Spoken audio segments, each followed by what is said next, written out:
Good morning, BookTuff. Welcome to the end of the year BookTuff. I discovered this tag from Aaron Facer's channel, and I also discovered his channel through this tag. So there you go. I don't know who started this tag. It seems to be a re-edition for the 2023 year. So I spent quite a while looking at all videos, and I also saw a few new ones. I'll link some of them in the description. Yeah, it's short. It's only 5 questions, but I have plenty of books to talk about, so let's get to it. The first question is, are there any books you started this year and need to finish? Yes, kind of. I don't need to finish any book. If I haven't finished it, it's because I don't need to. But there is two in particular that I would like to finish this year. One is a bit of a more boring one. The other one is it's one that I'm sure you're gonna love. The first one I've already talked about is the first volume of The Capital. It's not the first time that I approach this book. I've read loose pages, part of the manuscripts, but I have never read it cover to cover, and I wanted to do that this year. I think if I do that, I'll have to renounce to many other books that I'm much more interested in about than this, especially because I feel like I already get the point of this book at this point. So yeah, that's something that it would be nice to finish before the end of the year, but something that would be much nicer to finish before the end of this year is this Habitats. I've been reading a few pages every evening of this book with my partner, and I just love it. I have many projects that involve me crossing by foot multiple habitats with predators such as that. This is incredibly didactic, very interesting.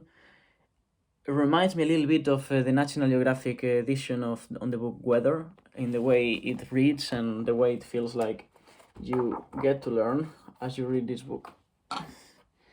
So it's not just a visual paradise in the sense of like this has some really nice pictures, as you can see there. It has some really nice pictures. It's definitely very concerned with all the ecological crisis and everything. So that's takes a big part of this book. It's kind of depressing to read because most of the habitats that the book is talking about are no longer what they used to be, and sometimes they are not even a shadow of what they should be. So in that sense, it's a sad read, but it's also incredibly interesting, endlessly didactic, and yeah, I just want to read all of it because I want to step and live in every single one of these habitats. So there you go. I'll probably make a video especially about this book. Some long summarize or something. I'll go through it page by page. I don't know what I'm gonna do, but I'm kind of like reading it on the side. I don't have any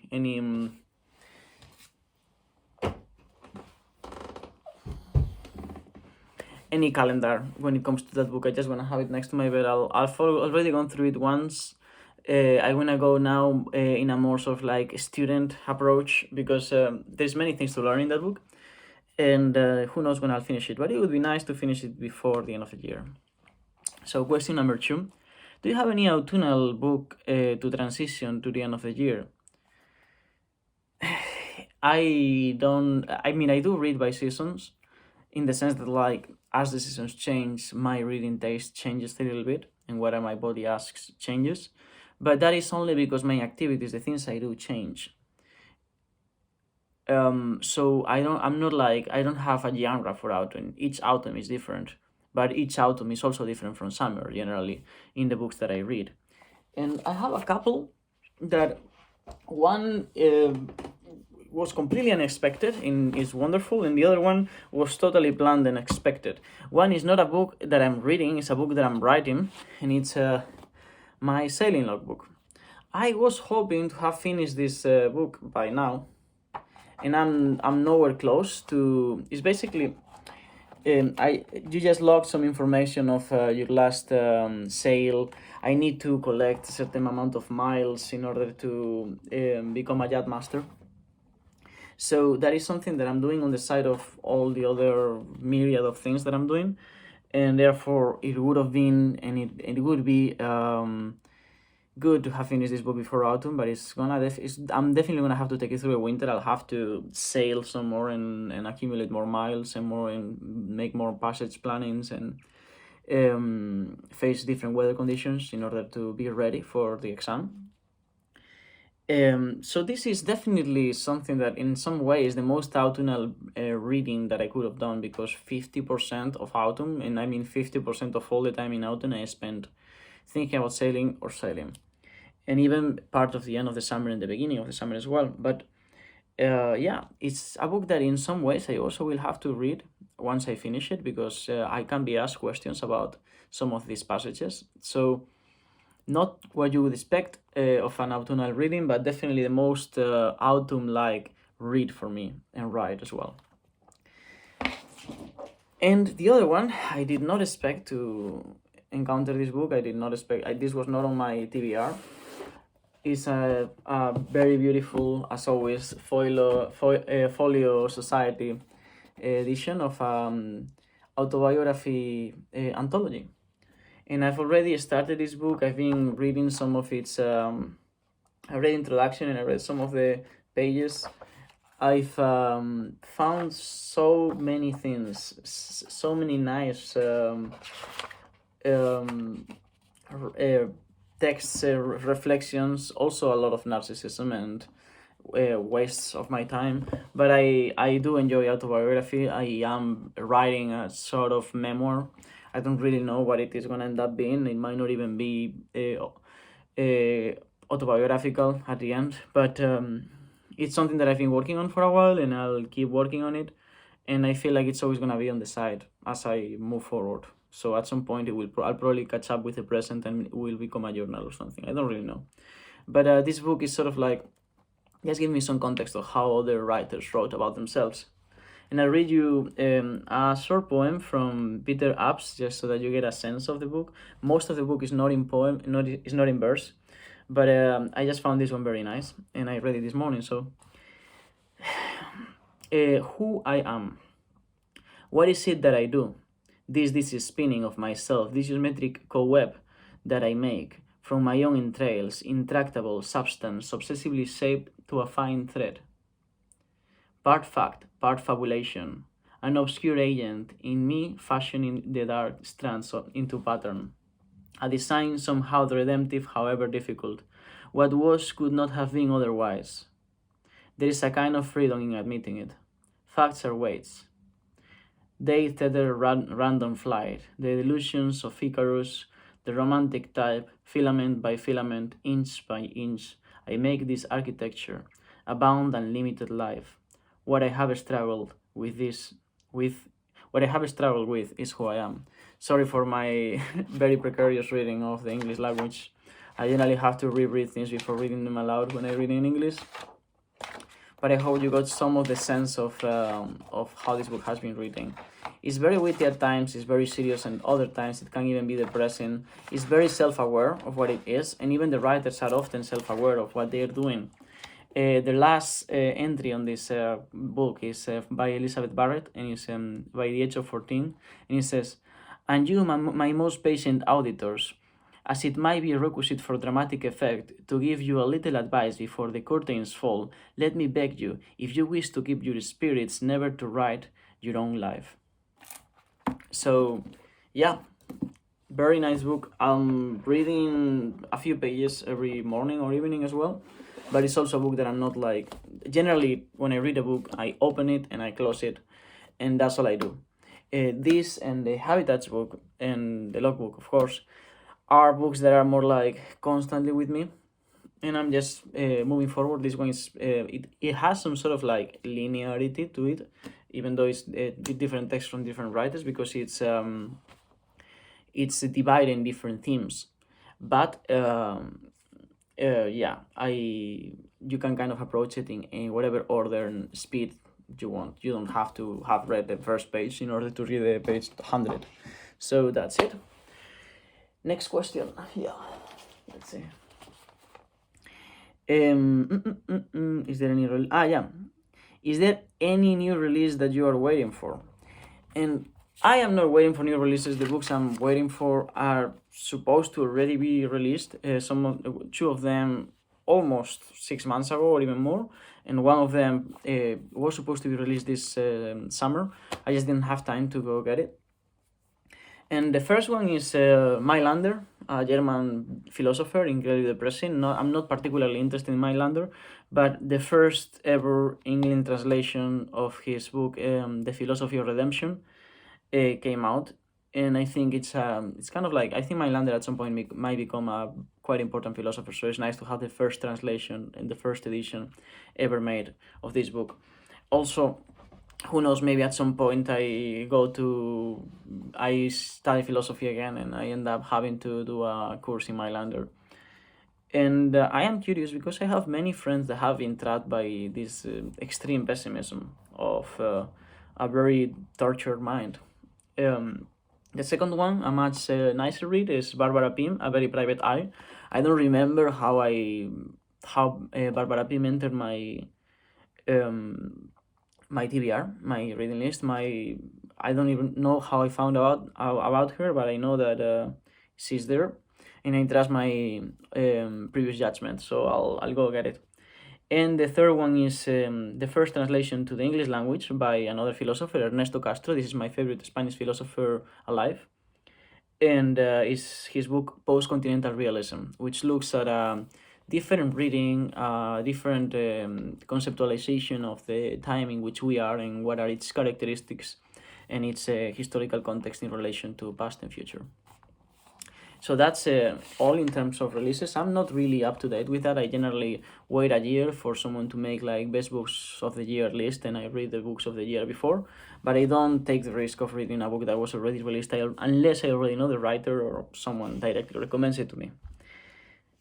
4. 3 books you want to read by the end of the year. Yeah, 3 books I want to read. Also very different 3 books. 2 of them I already talked about. Becoming Wild. I've already started this book and then I stopped and read Planta Sapiens, which is an amazing book in terms of what it opens, the doors that opens to the reader. If you haven't thought about like the possible cognition of plants and their sort of like their state as like moral agents potentially, it's very, very interesting. So I stopped and read that because I felt like this was a much more enjoyable read, and I was like, let's read the one that I'm more lazy to read, and I ended up loving that book. But I think I'm gonna love this book even more. So there you go, Becoming Wild. I'm not gonna say anything about the book. I'll make a video about it when I read it. Neuromancer, the book that began cyberpunk, allegedly. I know nothing about this book. Fit to be read talk about it, and I was like, yeah, let's read it. And The Dialectic of Enlightenment, the so-called magnum opus of Theodor Adorno and Max Horkheimer. Incredibly difficult book, as everything that Adorno ever wrote. Incredibly mind-opening, as everything that Adorno ever wrote. And I might make a read-along of this book. I'm probably going to read the introduction today and get started with that. And those are the 3 books that I want to have read before the end of the year. Now, have you started making, and this is the last question, I thought it was 6 questions, it's just 5. Have you started making reading plans for next year? Yeah, big plans divided in 2 main sets of books that I want to read. Half philosophy and half gardening. There you go. These are my plans for whenever I finish with everything else. Let's start with this because this comes kind of first. This is afterwards, and then I'll tell you about my plans for the future and why these gardening books and cabin building books are so important to me at the moment. So first of all, this is the first book I want to have. This goes on the other pile. This is the first book that I want to have read. By the end of the year, I'll probably start it like mid-December, because this is the book that I'm going to take with me to this bothy mountain hut cabin in north Scotland, away from any human, as far away from a human that you can be within the UK. I might even go to a desert island. I don't know yet. I have found multiple constructions. Scotland is full of these buildings called bothies. I can show you some pictures actually. These kind of buildings. And I have hiked in Scotland enough to know quite a few of them and to have met people who lived their whole lives hiking from bothy to bothy. These places tend to be mostly crowded if they are in this book during the summer, but completely empty during the winter. Some of them are amazing, as you can see. And they are basically houses with a space for you to put a mat and camp inside and to light some fire and stay warm because we can hit minus 20 temperatures in winter. So I'm gonna spend a month at some point during the winter in one of those bothies. And this is the book that I'm gonna take with me because what better to read being completely isolated and away from humans in deep solitude than A History of Humanity. There you go. That's the first book. And now, this book I've been meaning to read forever. I'm not even gonna say anything about it. I have reasons to believe that this might be the most relevant work of philosophy written in the last 10 years. I have reasons to believe that, and I want to confirm it. And I've been delaying the reading of this book because I know it's gonna be very difficult, and I wanted to read some other books from the author. The author also wrote The Birth of Religion in Japan, which is an award-winning book, and The Myth of Disenchantment, which I kind of already know what it is gonna be about by the title, and I don't feel like I need to read it. So I'm gonna jump into this book at some point because it's gonna probably aid me into the writing of a non-fiction text that I'm sort of like co-writing, and with my partner and reading friend. And then these two books, which are for the same reason for this book that we are writing. One is The New Science of the Unenchanted Universe. Of the New Science of the Enchanted Universe. I know nothing about this book, but it's anthropology. It's about the enchantment, the myth of enchantment. I don't really know anything about it, but the title is interesting enough. People in the back says, the New Science of the Enchanted Universe is a work of profound scholarship and remarkable theoretical daring. The crowning achievement of a long and brilliant anthropological career, this book is destined to become a classic. Not much information on the back either. So there you go. That's a book that I want to read. And the other one, The Reinvention of Primitive Society. I'm looking forward to read this one much more than the other one. And yeah, it's supposed to be an intellectual history of the of the primitive society and how that is supposed to be a Western myth. There you go. This one seems to be also quite interesting. And now to the second half, much more experience-based. First one, The Walker's Guide. This is just like some intuitive, visual, practical navigation for people who hikes and does stuff like that, which is basically me. I found myself lost many times.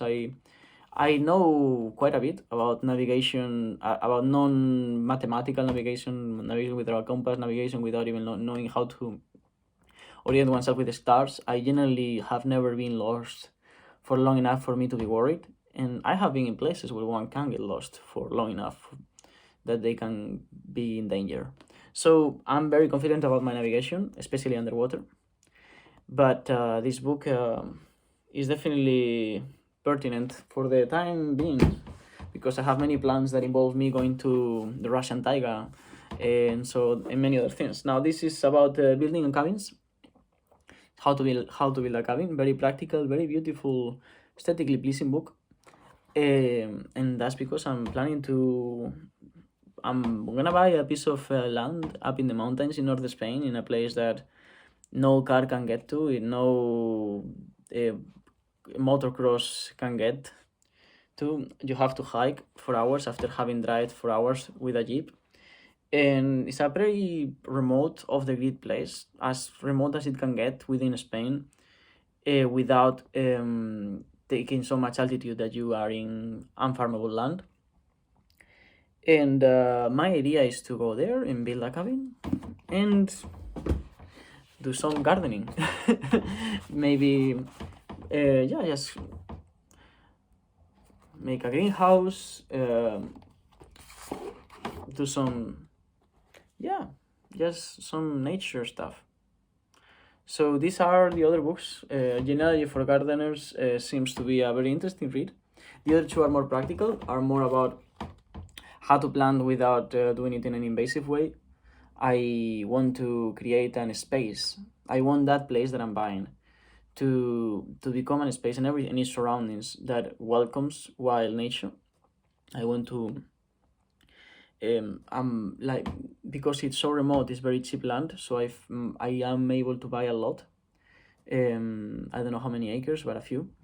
And my plan is to, this was land that was farmed for a long time, which means that it's grass, but the natural species that you would have there was oak tree, chestnut tree, many different kinds of trees. So I want to create a forest in most of that land and only use the space that I'll maybe like 300 square meters of space for the food that I will be growing and the medicinal plants and stuff. So yeah, this is sort of like my project, our project. I'm doing this with my partner, and I'm when I involve as many friends as I can, because I'm not buying this place in order to own it. I'm buying this place in order to be able to share it with me, with my friends, and with as many animals as I can. I'd love to have the place full of bees and foxes and anything that wants to show up. So there you go. That's all. I think that's that done. I lost the notebook where I had all the questions, so I hope it is. Yeah, let me know what you thought about these books. If you have read any of them, let me know. If you haven't read them, tell me what you thought about them, and please consider yourself tagged. See you on the other side.